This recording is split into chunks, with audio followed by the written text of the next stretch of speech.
মধ্যপ্রাচ্যের আকাশে এখন বারুদের গন্ধ। একদিকে আমেরিকা ও ইসরায়েল, অন্যদিকে ইরান। দশকের পর দশক ধরে চলার শীতল যুদ্ধ এখন রূপ নিয়েছে সরাসরি সংঘাতে।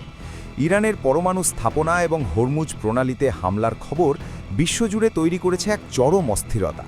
কিন্তু হাজার মাইল দূরের এই যুদ্ধের আগুন কি বাংলাদেশেও এসে পৌঁছাবে?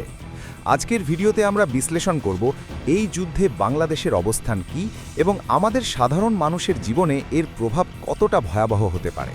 2026 সালের শুরু থেকেই পরিস্থিতি উত্তপ্ত। ইসরায়েল ও আমেরিকার যৌথ বিমান হামলা এবং ইরানের পাল্টা ব্যালিস্টিক মিসাইল ছোড়ার ঘটনায় বিশ্ব অর্থনীতি এখন টালোমাটাল। বিশেষ করে ইরান যখন হরমুজ প্রণালী বন্ধের হুঁশিয়ারি দিয়েছে, তখন থেকেই শুরু হয়েছে আসল আতঙ্ক।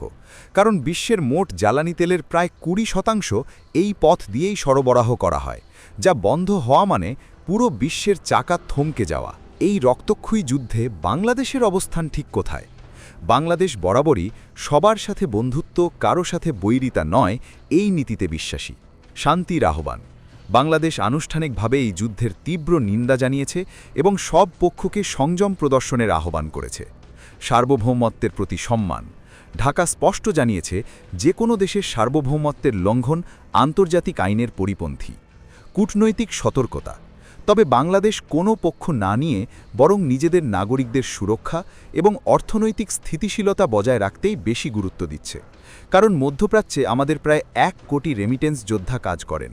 যুদ্ধটা দূরে হলেও এর প্রভাব আমাদের ঘরের ভেতর পর্যন্ত পৌঁছে গেছে। কেন? চলুন দেখি। জ্বালানি সংকট ও দ্রব্যমূল্য। বাংলাদেশ তার জ্বালানি তেলের 90% বেশি আমদানি করে। তেলের দাম বাড়লে পরিবহন খরচ বাড়বে, যা সরাসরি চাল, ডাল সহ নিত্যপণ্যের দাম আকাশচুম্বী করে তুলবে। বিদ্যুৎ বিভ্রাট। গ্যাস ও তেলের অভাবে লোডশেডিংয়ের মাত্রা বেড়ে যেতে পারে, যা সরাসরি আমাদের শিল্প উৎপাদনকে ব্যাহত করবে। পোশাক শিল্পে ধস। ইউরোপ ও আমেরিকায় যদি জাহাজ চলাচল বিঘ্নিত হয়, তবে আমাদের তৈরি পোশাক রপ্তানি বড় ধরনের ঝুঁকিতে পড়বে। রেমিট্যান্স আতঙ্ক। যুদ্ধ যদি পুরো মধ্যপ্রাচ্যে ছড়িয়ে পড়ে, তবে কুয়েত, কাতার বা সৌদি আরবে থাকা বাংলাদেশিরা কর্মহীন হয়ে পড়তে পারেন। এতে দেশের বৈদেশিক মুদ্রার রিজার্ভে বড় টান পড়বে। যুদ্ধ কারো জন্যই মঙ্গল বয়ে আনে না।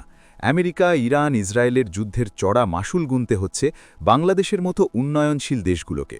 আমাদের মতো দেশের জন্য এখন সবচেয়ে বড় চ্যালেঞ্জ হল জ্বালানি নিরাপত্তা নিশ্চিত করা এবং অভ্যন্তরীণ বাজার স্থিতিশীল রাখা। আমরা আশা করি বিশ্ব নেতারা দ্রুত একটি শান্তিপূর্ণ সমাধানে পৌঁছাবেন। আপনার কি মনে হয়, এই যুদ্ধ কি আমাদের অর্থনীতিকে ধ্বংস করে দেবে, নাকি বাংলাদেশ এই সংকট কাটিয়ে উঠতে পারবে? আপনার মতামত কমেন্টে জানান। ভিডিওটি ভালো লাগলে শেয়ার করুন। ধন্যবাদ।